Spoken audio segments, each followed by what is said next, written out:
বাড়িতে বসে ভাবছিলাম, যারা নয় ডান্স করে তারা রাস্তা দিয়ে যখন হেঁটে চলে যায় না। লোক ভাবে না এরা কিছু করে, আর আমরা ড্রয়িং করি, না লোককে বোঝাতে পারি না দেখাতে পারি। তাই এটাই করলাম যে যখন ফোনে সেলফি তুলবো তখন লোক বলবে, উফ কভারটা কিনেছিস নাকি? তখন আমি বলবো যে না না না, আমি এটা ড্রয়িং করেছি। তখন আমার ড্রয়িং করি যে সেই কদরটাও বোঝাতে পারবো।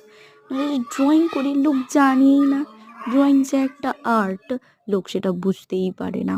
আর আমরা বেচারারা কি বলবো আর, ড্রয়িং করি, আমাদের জিনিসপত্র ঘরের মধ্যেই রাখতে হয়, আর নর্মালভাবেই আমাদের রাস্তা দিয়ে চলাফেরা করতে হয়, তাই কেউ বুঝতেই পারে না আমাদের প্রতিভাটা।